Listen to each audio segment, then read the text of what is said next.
Hey guys, so today I have a video. I wanted to answer some questions on relationships, sex, dating, and life. First though, I did want to mention that there is, a little hamster down here. Teddy got his summer cut, all of his hair, and he looks so funny. Oh my gosh, I think he actually looks so cute. But yeah, we decided to take some of his hair off so he would be a little cooler in the summer heat. So I'm gonna go ahead and just start answering some questions, but if he's down here, just, kind of ignore him. So the first question comes from Kimberly, and she says, how can you tell when someone is lying? This is something that fascinates me so much. I'm someone who's super observant. I can really pick up on people's, I guess, just their overall interactions and then also just their patterns. I think so many people are so full of patterns and they don't even realize it. So number one, I think if someone lies and you kind of like catch them in it, or you somehow realize they're lying, watch out for them lying continuously. I've, for some reason, have found that a lot of people that lie about really small, kind of insignificant, like stupid things are the people that continue to lie often, and they're lying pretty much like all of the time. So that is one thing to kind of notice. As far as the way someone acts or how to kind of identify that more, I think also, of course, look at their body language and that kind of stuff, but if it's something, over text or not something where you're actually seeing the emotion on their face or the way that they are responding, I think really taking into consideration what they are not saying. I've really noticed that when you ask someone a very direct question, if they, don't answer parts of it and stuff, or they elaborate on one part a lot more, or go really deeply into depth on one thing and kind of skip over, I think there's a lot to be said about what someone does not say. I think a lot of times, just the way that we communicate, over texting and stuff, we get really ingrained in what exactly someone is writing to us, that we kind of fail to realize that some of the underlying meaning and the underlying intent and actually kind of more of the backstory is in what they are not sharing with you. So just kind of keep your eyes out and open for that, because I think it can be a major thing in helping you kind of decode what's going on. And then lastly, I would say really trust your intuition. As women, and I think just as people in general, but especially women, we have been given an intuition. So if something feels wrong, something feels fishy, kind of go with it. I'm definitely someone who's an overthinker. I've talked about this a lot, but it's interesting to see how many times that I have felt like something was not right, and what do you know, it ended up being pretty much exactly on the dot. So really don't be afraid to trust yourself. Don't be afraid to feel like you're, overreacting or making a big deal out of nothing, because if you deep down in your gut feel something, listen to it, because, sadly, a lot of the times that's very, very spot on. Raquel asks, do you have any tips on not getting your heart broken? So this is an interesting question, because I think number one, you cannot live your life with the fear of becoming heartbroken. I think honestly, the biggest changes in life and the most influential moments and thoughts and feelings that you can experience come from heartbreak. I know it's a little cliche and silly and overused, but honestly, what does not kill you does make you stronger. Honestly, going through heartbreak is something that will make you a stronger person and make you more aware of your feelings, other people's feelings, and just honestly a better, more rounded person. I would be actually kind of wary of someone who has never been through a heartbreak, because I think it's a completely natural, normal, and maturing part of life that can teach you so much about yourself and about other people, and just about how to treat people ultimately too. I think you really shouldn't go through life protecting yourself so much that you never experience that, because without experiencing that, you can really not grow to your full potential. And I think ultimately you want to be, just the most insightful, well-rounded version of yourself, and it's really impossible to get there if you've never experienced heartbreak. As far to avoid it though, I think a big tip that a lot of people don't really talk about is be very cautious and wary of breaking your own heart. Now that may sound a little confusing, and I'm going to elaborate a bit more on what I mean by that. Honestly, I mean to just listen to what people say and take it at face value. Now, I'm speaking to my girls out there, because obviously I'm a girl, and so I can, speak from my heart when I think that a lot of times we hear the line from a guy, I just don't want a relationship right now, I'm just not ready, I'm kind of emotionally unavailable currently, I'm still hung up on my ex, whatever it happens to be. I'm sure we've heard it.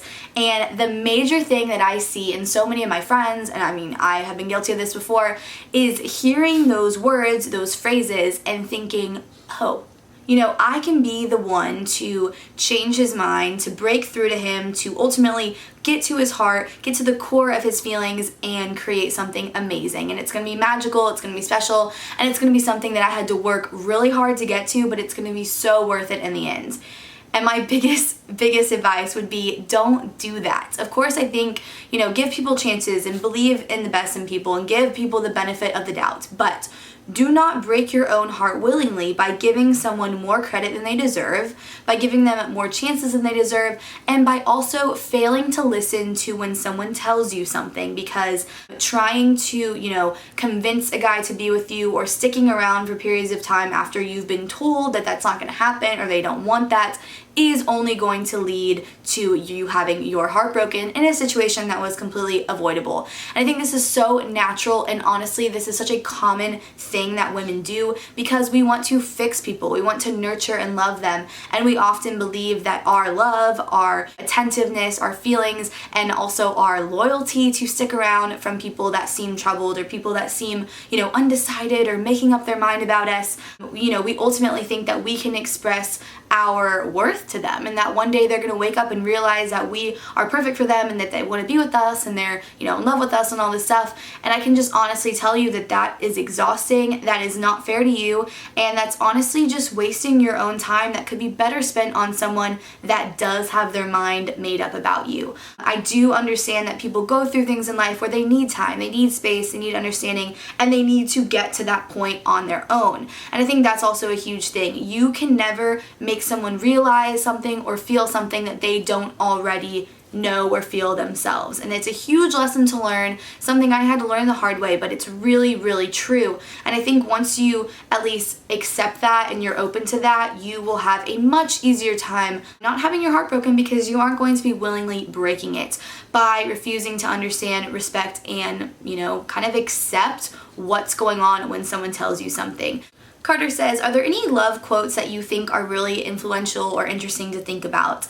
Now, when she sent me this question, I immediately thought of something that I actually read the other day on someone else's video. It was written by a guy, and it was really, really interesting for me to read this. And now, of course, I am a hopeless romantic. I love quotes that, talk about soulmates and, finding the right person, all that kind of stuff. I love that stuff. But this quote was really interesting when I really kind of thought into it. And it said something along the lines of, treat them like dirt and they will stick to you like mud. Now, this is so sad, it's so brutal and kind of very vulnerable and almost, very sadly true. I think this happens again a lot with girls or even with guys, but I think there is a universal feeling of when you are rejected, becoming a little bit obsessive about that rejection, trying to really understand what you did wrong, why this person doesn't see you that way, or what you can do to change their mind or convince them or kind of fix it in a way. And I've seen this with my own friends, I've seen this with other girls, I've even seen this with myself of when you do not feel like someone is fully, giving you, just the agreement of your potential, they're not seeing it, they're not understanding it, it can be something that can drive you a little crazy, trying to understand, what is wrong with yourself, what they don't get, what they don't see, what they don't want.